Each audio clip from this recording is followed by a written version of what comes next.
സാറിന്റെ ജേർണിയിൽ എന്താണ് നമ്മളുടെ ഒരു അക്രോസ് ഇന്ത്യ അല്ലെ അക്രോസ് വേൾഡ് നമ്മളുടെ പീക്ക് പെർഫോമൻസ് പ്രോഗ്രാമുകൾ, ഹ്യൂമൻ റിസോഴ്സ് ഡെവലപ്മെന്റ് ട്രെയിനിങ് പ്രോഗ്രാമുകൾ നമ്മൾ പ്ലാൻ ചെയ്യുന്നുണ്ട്. എനിക്ക് വലിയ സന്തോഷം തരുന്ന ഒരു കാര്യം, ഇപ്പോൾ ഇതൊരു കൺസിസ്റ്റൻ്റ് ആയിട്ട് നമ്മൾ ഈ പ്രോഗ്രാമുകൾ ചെയ്യുമ്പോൾ കിട്ടുന്ന ഒരു റെസ്പോൺസാണ്. ഇപ്പോൾ റീസെൻ്റ്ലി എൻ്റെ 50ാമത്തെ പുസ്തകത്തിൻ്റെ പ്രകാശനം തിരുവനന്തപുരത്ത് വെച്ച് നടന്നു. അപ്പോൾ ആ ചടങ്ങിൽ പല ആളുകൾ പങ്കെടുത്തു. അതിൽ വയലാർ അവാർഡ് ചെയ്ത മോഹൻ കുമാർ സാർ ഉണ്ടായിരുന്നു, ആക്ടർ മധുപാൽ ഉണ്ടായിരുന്നു, രാഹുൽ ഈശ്വർ സംസാരിക്കുന്നു. അപ്പോൾ രാഹുൽ വന്ന് പറഞ്ഞപ്പോൾ എനിക്ക് വളരെ ഇൻട്രസ്റ്റിംഗ് ആയിട്ട് തോന്നിയൊരു കാര്യം, രാഹുൽ പറഞ്ഞു അദ്ദേഹത്തിൻ്റെ അമ്മയുടെ സ്റ്റേജ് ഫ്രൈറ്റ് ഞാനാണ് മാറ്റി കൊടുത്തത്. എൻ്റെ ട്രെയിനിങ്ങിൽ അറ്റൻഡ് ചെയ്തു. എനിക്ക് തോന്നുന്നു 2010 മറ്റോ അറ്റൻഡ് ചെയ്തതാണ്, 14 വർഷമായി.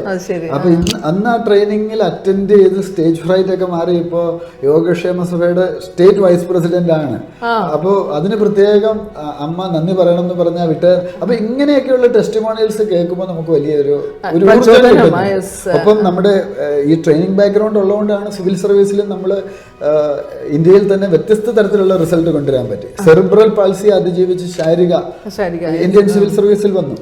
അപ്പോൾ ചെറിയ കാര്യമല്ല. അതുപോലെ വീൽ ചെയറിൽ നിന്ന് ഷെറിൻ ഷഹാനോ സിവിൽ സർവീസിലേക്ക് എത്തി. അപ്പൊ നമ്മുടെ വിദ്യാർത്ഥികളെയും നമുക്ക് മോട്ടിവേറ്റ് ചെയ്യാനോ അവരുടെ ഒരു പൊട്ടൻഷ്യലോ വളർത്തിക്കൊണ്ടുവരാനോ ഒക്കെ ഈ ഒരു അപ്രോച്ചിലൂടെ നമുക്ക് സാധിക്കുന്നുണ്ട്.